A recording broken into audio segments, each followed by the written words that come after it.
umutima w'inkuru ihuriro ry'ubwenge mukigezwaho na Dr. Malik. Dutera inkunga ukanda subscribe, like, comment ndetse na share. Njya nibaza impamvu abantu bo mu bihugu byateye imbere batabyara abana benshi. Naratekereje ndetse ndatekereza cyane, nza gusanga impamvu ishobora kuba ari mu bihugu byateye imbere umukozi wo mu rugo arahenze cyane. Si buri muntu wese wabasha kumwishyura. Akenshi usanga bakoreshwa n'abaherwe ndetse n'abikorera bakomeye. Abandi bantu basanzwe bo ntibabasha kwigondera umukozi wo mu rugo, bityo bagahitamo gukora akazi byo kubyara bakabireka, bakabika duke bafite, cyangwa bagashaka indi mishinga ibinjiriza, hanyuma bakabyara ari uko bageze ku gipimo cy'ubushobozi bifuza. Iyo babyaye, rimwe na rimwe umwe muri bo, umugabo cyangwa umugore, areka akazi kugira ngo asigarane umwana, akamurerera mu rugo kugeza igihe umwana azagira imyaka yo kujyanwa muri creche cyangwa ku ishuri ry'incuke. None se tw'Abanyarwanda, ndibwira ko igihe cyageze ngo dutekereze uku gukoresha abakozi bafite indangagaciro, uburere ndetse n'ubunyangamugayo.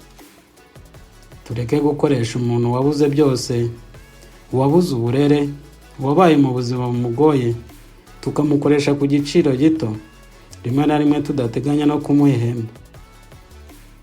Twibukiranye ko ari abakozi dusezeranye umushahara, ariko tuzi neza ko tutazawubahemba. Umukata buri gihe ngo yinjiye adakarabye, ngo yamenye isahani, yakoze amakosa, ngo yagurishije isukari. Ukibwira ko ari ufite ikibazo, nyamara amahoro yabuze mu buzima bwe niyo amubuza gutanga ibyo nawe atahawe.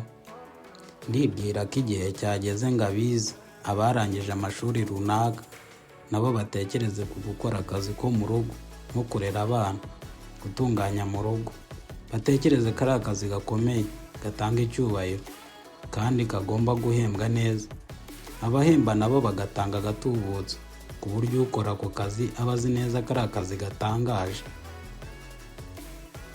Icyo dukwiye kwibaza: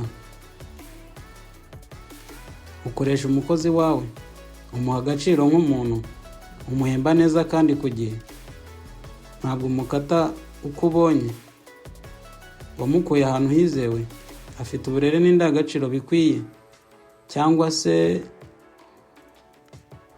uracyakoresha uwo ubonye wese, urakiba abakozi b'abaturanyi, uracyakora uko ushaka kugira ngo umukozi umuhe make.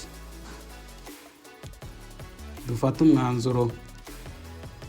Zirikana ko umukozi ari umuntu, ni umuntu ukomeye, ni umuntu ufite akazi gakomeye mu rugo iwawe, ni umuntu ushobora kurengera impanga zawe, abana bawe ndetse n'urugo rwawe.